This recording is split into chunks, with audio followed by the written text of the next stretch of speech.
Do you ever wonder what happened to your friends from high school? I mean, you were so close. You laughed together, you cried together, you shared some of the best years of your lives together. And yet, somehow through life, you just lost touch.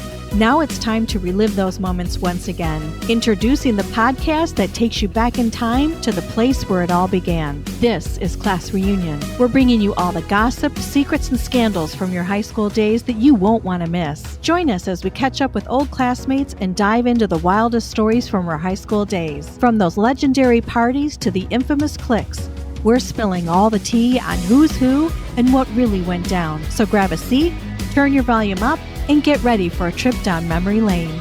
Class Reunion, the podcast that reunites us all. Hi, welcome back to another episode of Class Reunion. So glad you could be here today. Today will be a single episode with your host, Leanne Pepper, and we're continuing our fabulous story of crazy times back in the 80s and how to navigate what you didn't know back then that you should have. So we talked about me being a latchkey kid, which so many of you gave me such great remarks of understanding that time period in our life. That was great. And then I would say the biggest feedback I got was from junior high, because now we're talking about body images and home dynamics. And boy, were you all very, very thoughtful and caring in your personal responses back to me. And I greatly appreciate it. Always feel free to reach out to me at any time. It makes me feel less alone in my storyline and to know that you're all here listening with me. So it's really not just a story about me, Leanne. It's really about all of us at this time. And it doesn't mean that if you had a wonderful, perfect childhood, there's anything to be ashamed of. It's more about back then what we didn't know and what we couldn't Google and what we had to find out and learn for ourselves. And that's what I want to talk about today as we continue the story, is just maybe what I didn't know was happening or couldn't stop.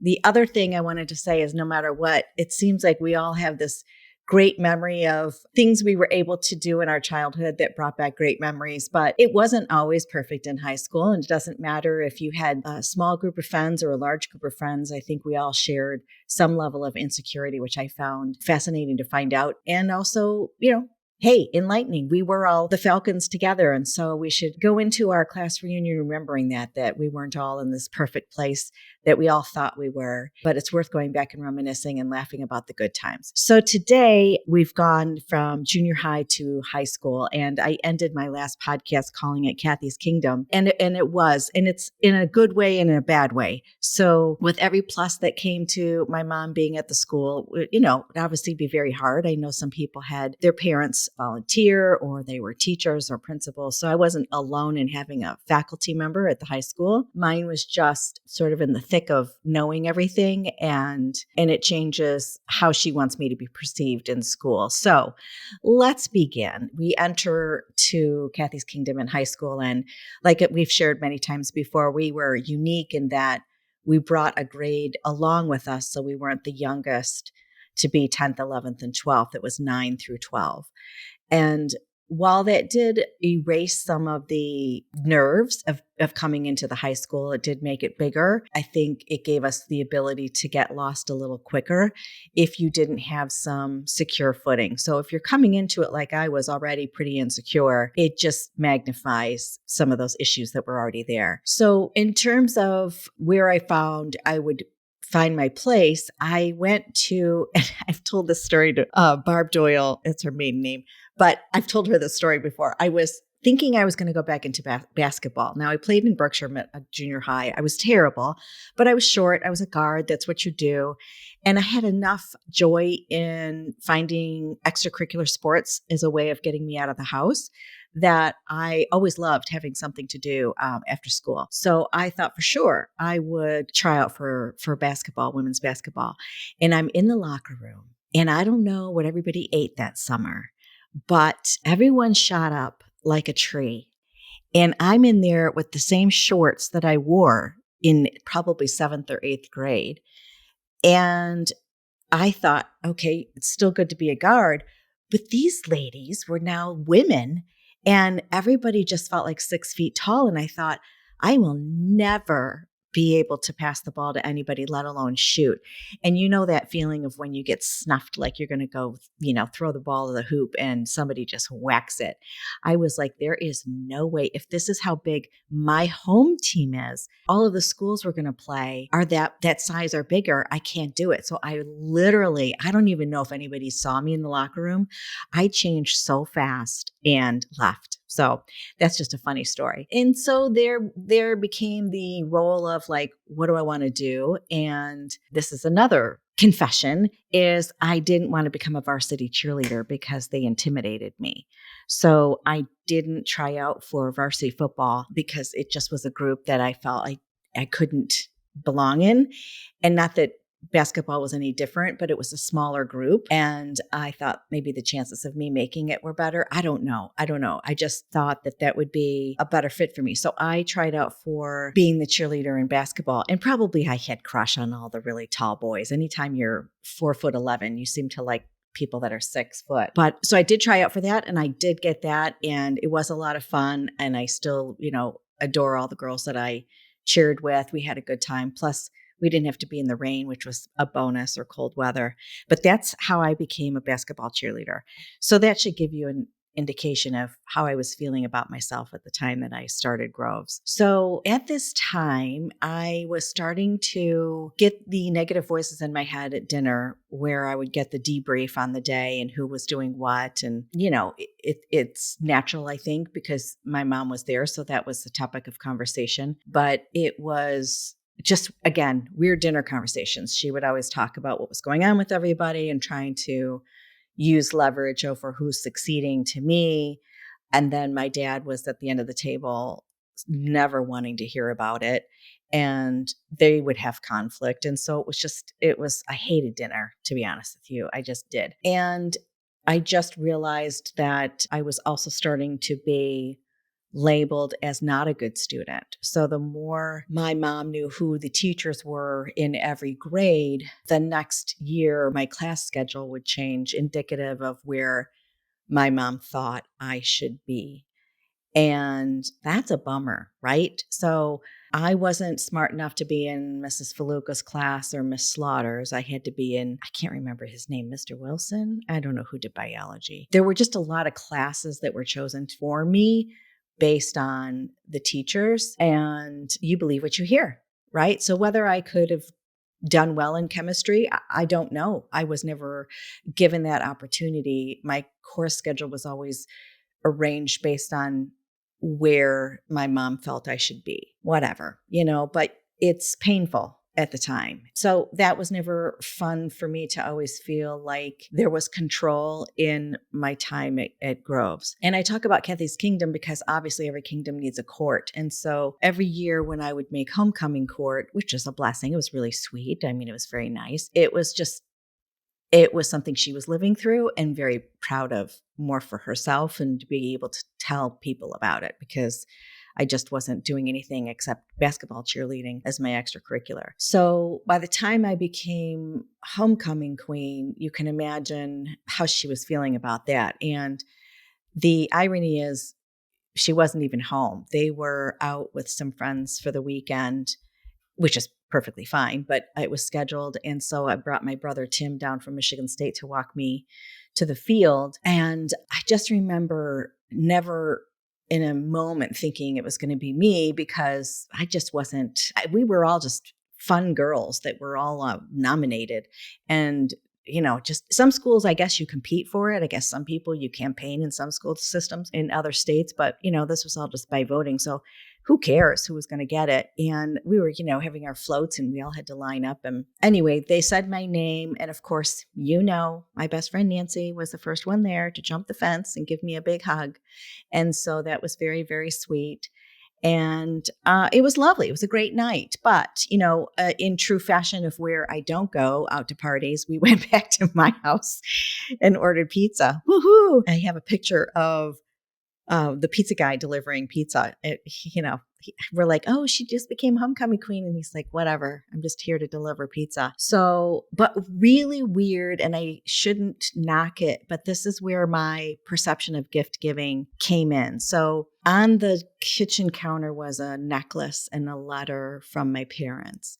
And they were wanting me home because they wanted to call. And naturally, I'm sure they felt bad they weren't there, but it's this perception of just rewarding you with gifts that I'm going to explain why I hate it, even to this day. So, it was this really nice letter about being proud of me, which again, I didn't do anything. It was more of a title than it was anything I ran for. And so there was this tremendous pride, like, you did it, blah, blah, blah. And it was a locket, I think. I don't even remember. And it was like 20 minutes of me having to thank them for thinking of me and knowing I was going to win. I guess I forget the announcer that did the football, but he knew my parents were going to go away. So he told my mom that, I had won because he knew she would feel bad for leaving. And so the day before they left, I don't know how it all went down, but anyway, she seemed to know. Again, the hawk. And it's just weird to me to go back to that moment because it seems so silly, I guess, that it was such a big deal. Which brings me to gift giving. So I didn't know that book, Love Language, well after my divorce, obviously didn't read the book. And I will tell you that I cringe even to this day with gifts and primarily jewelry. So there was a jewelry store called Topalian's Jewelry, and it was in Southfield. Very lovely family. I think if anybody remembers them, they will say nothing but nice things about the family. So no criticism there. But I'm going to tell you right now, that store, you would walk down and there would be a bell ringing when you opened it up. That was the security back in the day to let you know somebody was there. And it was, I don't know, maybe a 2 or 3 time year thing that my mom and I did because she would bring me along while they were customizing some piece of jewelry for my mom. And just those things that you remember, like opening that door with that bell, that ding, it just sends chills up my spine. It makes my skin crawl because it was just such a, ugh. Anyway, that's painful. But I will tell you right now, I'm just going to cut to the chase and pull the Band-Aid off.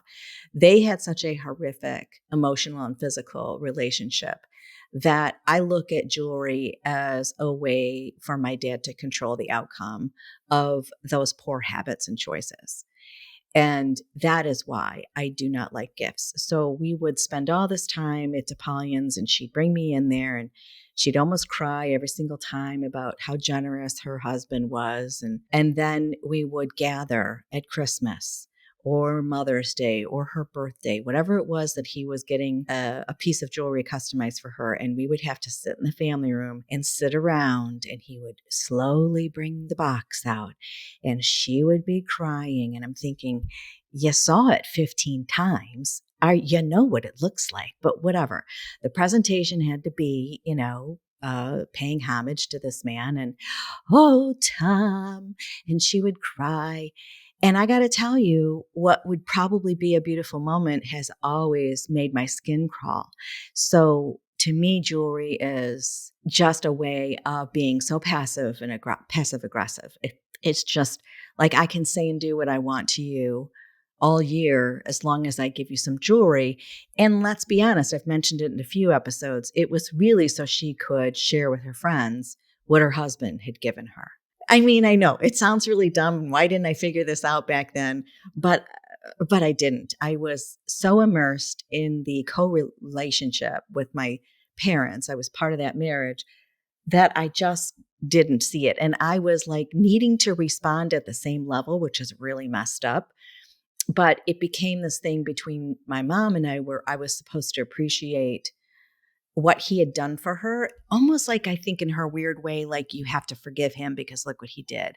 And it just never sat right with me. Now I'm immature. I don't really understand. This is where it goes to your toolbox. Kids can Google, relationships now. They can learn, they can talk to their therapist, they can tell their neighbors. This is back in the 80s when you were still never really allowed to share a single fault of your families. And now magnify that with your mom in high school, whom everybody loves. And by the way, this will end up having its closure in a good way at the end. But this is really where I was in the 80s. So just bear with me. I know how loved she was. I don't mean to disparage that. She was a woman caught in an abusive relationship that her sanctuary became school. And ding, ding, ding, ding, so did mine. So I totally get it. It's like if you can go and be friendly to everybody else, it takes away the pain. But what you're not recognizing is that pain should be something that you want to walk away from. And without her ever doing it, I never did. So anyway, there's pictures I'll share with me opening jewelry at Christmas where you'll see me crying. Oh God, it's so embarrassing. But it was the conditioning that I was taught back in the day. Like if a man gives you jewelry, doesn't matter how expensive it is. It's like you're supposed to just drop their drawers and, give them big thanks. You know what I'm talking about. And I just, I didn't know how much I wasn't digging it at the time, but couldn't stand up for thinking there was another way out, because then I was going to be a single old lady. It was kind of like, this is how you get a husband. So honestly, to this day, I absolutely do not like jewelry. And I didn't know words of affirmation is my love language once I read the book, well into my 40s, I think. And here's the weird thing. When you've been so belittled your whole life, words of affirmation become really difficult to accept. So even though that's what I needed, I could never express it because I never felt worthy. No one ever said anything like that. And when they did, I was always downplaying it. Even now, like people will say nice things about the podcast and I'm like, oh, well, whatever. I play everything down. It's a muscle I need to exercise every single day, because if that is my love language, I better get my shit together. That's a whole nother thing. But anyway, gifts just make me vomit. That's the bottom line. And I don't know if anybody else feels that way, but to me, it's a big ass control. So going back to the class schedule, the funny thing was, I remember, I think it was Mr. Shazevsky, and I'm saying it may be wrong. He taught government. And my mom was, and this was the year, right? Fully so. It was junior year, and you're really concerned about those grades because those are what you submit to college. And she was like, you need to take summer school because, you need a different teacher. He's the only one that's teaching it in Groves, and you need to go to C Home for summer school and take it there. And there I go into C Home and sit down. And who decides to, for the first time in his career, teach summer school? Mr. Shazevsky. So I come home and I'm like, Mom, I have him anyway. And she is just like, we got to get you out of there, blah, blah. But I'm starting to see the pattern. And while I didn't get mad at her, I stayed in the class and I did well. I got an A or B. I don't think I 4-pointed it, but I did really well. And it was kind of like, I can do this. The whole high school years were just so incredibly painful and so repeatable. I knew every weekend what fight was going to come. I knew every week what dinner fight was going to come. It just was like Groundhog Day. And it really plays into your psyche. And that's all I'm really going to say about that. So now I'm moving on to college, but I'm so destroyed at this point that I really didn't know what to do. And I went to Central to be with Nancy because we were going to go to college together. I'd never been to the campus. My parents had never been to the campus. And I went and took my car, my beautiful little beige Chevette, and we drove up there. And it was okay that my parents didn't come, but they also didn't care either. It was really weird. And I started to want to become rebellious because it was now my first time to be myself. But guess what? Didn't know who I was. So that's a bad combination. And I took I think 20 credits the first semester. It was some ungodly amount. I just sat there and filled out classes because people were cute that I was sitting next to. One kid I really liked at one of the orientations, and we had a really good time. And then I came back for the new school year and he went into the Army. So that was pretty funny because I based my whole schedule on this cute boy, and then he didn't even come back to Central. Oh, Jesus, Mary and Joseph. So this is when I just became a wackadoo. And there's a whole lot about Central that was fun and a whole lot that was really ugly. But I will tell you where the shift was and where I started to really understand the balance of power. And I didn't know how I was going to navigate it, but I was understanding it. So I was looking in the catalog, which that's weird, right? Everybody does everything online. So you get that big book of classes that you're reading through. And I sat in a beanbag chair in our dorm. I remember it. My roommates, Jennifer, Karen, and Nancy. I originally had wanted to be in psychology, but I was so screwed up myself that the last thing I wanted to do was major in that stuff. So I was going through and really had a draw towards a marketing degree. And I had a lot of my parents' friends' kids were in advertising. It was really big at Michigan State. And I thought, well, that's more at my alley. I mean, I just felt like it suited my personality. And I remember sitting there with the phone cord all the way to the being big chair talking about it. And I said, I think I want to start moving my major towards marketing. And my dad is in the background, like he always is. Now, fun fact, he never spoke to me ever on the phone. He really didn't even, he had to once my mother died, but most of the time he was barking in the background. And he said, Kathleen. And then you hear this muffle, muffle, muffle. And she gets back on the phone and she said, your father doesn't want you to go into marketing because that's what he does. And it's really hard. Let me repeat that. I can't do it because my dad's in marketing and it's really hard. I mean, let us just reflect on that for a moment. And so now I'm getting really pissed because I see what's going on. And now, while he was controlling my mom most of the time I lived in the house, now that I'm away, I don't see their day-to-day interactions. And so it's like 2 against 1 trying to control me. And I was not having it. It really started to deteriorate the codependency. But when you're already so into it, it's so hard to get out. But I was wanting to get out of it, and by getting out of it, you have to really fall deep before you find your way out. So I remember coming home from college that first year at Christmas time. I'm sure I was feeling like every class. I had dropped a couple. They never even checked on me. And my mom, we sat in front of the fireplace. I'll have to see if I can find the picture. And she was like, you look like a fat sausage. Some of these things I'm recalling in my mind. I hope you're laughing with me. But we actually later in life talked about it all the time, about how she called me a fat sausage. I mean, these things matter. Now, I do see where I've screwed up in my parenting. So I'm going to, disclose that at the end here and do an apology to my son. But, right off the get-go, first of all, yeah, we all get the freshman 15, but I just didn't think that was the area that we needed to focus on. But she did, because now I'm going to be home for a couple of weeks. Her friends are going to be coming by. I don't have straight A's to be talking about. Again, the looks are where I'm going to succeed, because I don't really think that she thought a college degree was going to be a career. It was an end to a means of my education, but she constantly talked about me marrying someone from a country club or an executive working at the automotive industry. Like that was where I was destined to be. So I don't think they really cared what I majored in. I think they just wanted me to get in and get out and then, get down on my knees. I don't know. This is a funny episode. Sorry. It's all over the map.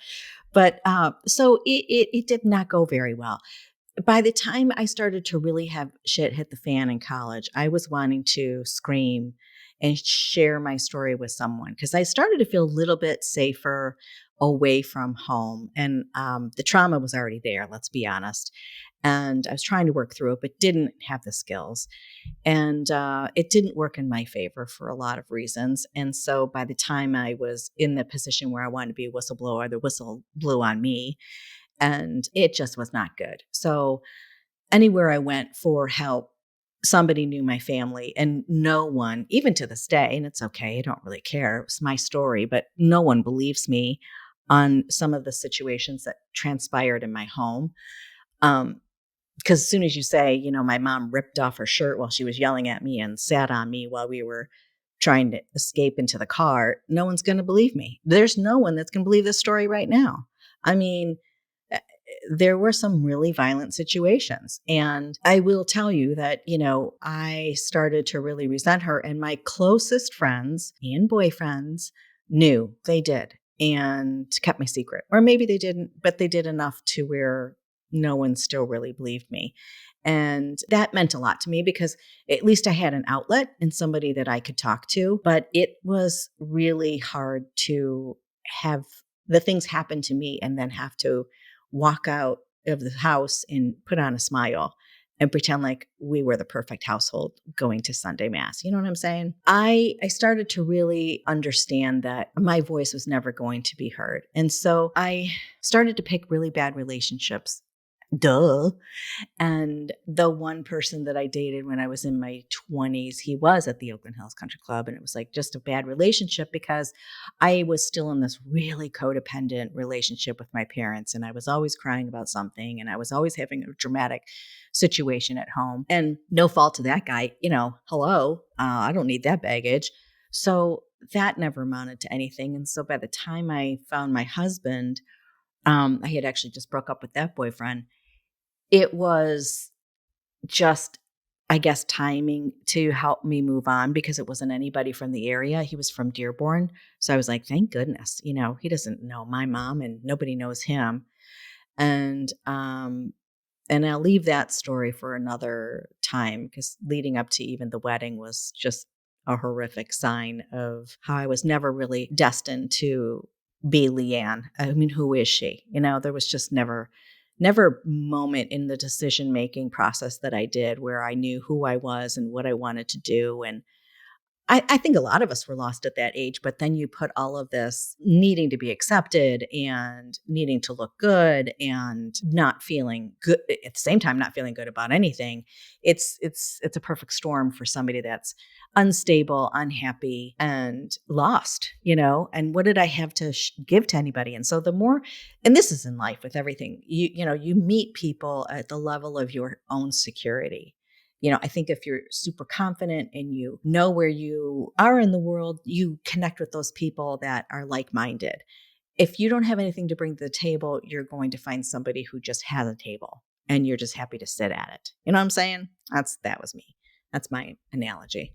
I probably should have stuck to psychology, but so here's my apology to my son and also where I think Gen X did go a little haywire. I went overboard in my obsession with his success because I wanted him to believe in himself much more than he did. And I was obsessed with making him believe it, if that makes sense. So, there was enough going on in his life that he had some struggles, and it was a bad relationship after the divorce, and his father and him no longer are speaking. And so I was trying to be every family member, you name it, mother, father, aunt, sister, brother, niece, nephew, mailman, teachers. I was trying to play every role to make him feel secure in life, and ended up being like this life's mission where I was too overboard with it. And that's where I was coming from. Now, he knows this. I mean, hello, Joe. He knows all of this, but it's still such an indicative ramification of people of our era that came from trauma refused to let the kids experience that. So then I think that's kind of where we came up with snack day, and we were going to be there for everything, and we were going to tell our kids how great they were. And I think that's maybe where a lot of it comes from, is just not having those words of affirmation. So my need for Joe to feel like he was handsome and confident and smart and all of that, it was a bummer when those things didn't happen. Meaning, if he didn't do well on a test, or he didn't want to study, or he, lied about a grade, I would lose my poop because I was trying so hard for his opportunities not to be limited, if that makes sense. So it was a weird, he tried to change, or what do they say, like break the cycle, but I created a different cycle. It at times wasn't good for him, and it wasn't good for me. And it was, he'd go back and forth on the weekends. We got divorced, by the way, fun fact, when he was 1. So he was always in a broken household. And, you just pick him up and you're trying to change habits and you're trying to catch up with what, it's just everybody who's been through that totally understands. And you're still blaming each other and just you go overboard in what you want to do because you are trying so hard to be a full-time parent that has impact. And I have talked to my son about this, by the way, which is why I don't mind sharing. Being from a single parent household in a predominantly married neighborhood and school system, which I purposely chose for that reason, I didn't want him to not see functioning families or people that had siblings, or I always wanted him to be around that. Like, it was never where I wanted to be, on Misfit Island. And not that people who get a divorce are misfits, but there was no reason for me to be jealous of anybody else who had a family. It was like family to me. It was family for us. Like, people took Joe under their wing, and I loved all of that, which is why I stayed in the Catholic Church as much as I did, despite the embezzlement by my priest, because it was like everyone from school, and I tried really, really hard to create that environment. And that's why I shared with Jennifer Perkemeyer, like, my adoption story. I tried to have another child, to bring the family, because I just knew I couldn't be everything to my kid.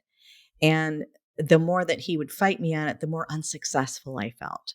So that's where a lot of my arguing with my son came about, because I kept telling him, you're proving the reflection of a single mom that I can't do it. You're proving that I didn't raise you right. You're proving that I don't have morals or values, or that I've, tried to teach you right from wrong at home. You're proving everything I've worked so hard to not have you experience. And yet here we are, right? Can you imagine? I mean, that's just the perfect storm of one trauma replaced with another. Now, my son and I are super, super close, but that's, I think, where Gen X has a unique way of looking back on how or why we raise our children the way we did. I do think some of that comes to play, and it's tough. I still worry about it, and I still want him to be happy in his own way, but I'll always carry that burden of never, ever feeling good enough. And like I said, it's a muscle that I wake up every day and just move on from and try to be happy in my own world, because I chose all of these things. I chose to be close to my parents. I chose not to get out of that relationship any sooner. I was not aware of all the things that I am today at 57 that I should have been. And I truly beat myself up for a really long time about that. But that part I will tell you, I'm over blaming myself. I'm just working on myself, if that makes sense. So I have given myself grace in that I did the best that I could. I had a successful career in software. I tried to do the best I could. So that part I'm okay with. But it's just now that my son is gone, he's an adult and living his whole life, and me being like kind of pushed out of the software industry, I'm down here in Naples trying to figure things out. And it brings me to 2020. So, well, maybe I'll go to my mom's passing. I'll do that. I'll do that one, which was about 10 years ago. So I'll bring you up to speed from my mom and then my dad, and why 2020 was more of a shit show, not due to COVID, but to having to take care of my dad in his final time. So, hey, don't mean to make this a downer, but it does explain a lot of that time for all of us, I think. And maybe, I don't mind sharing who I am to all of you and giving you more insight into your 1984 homecoming queen.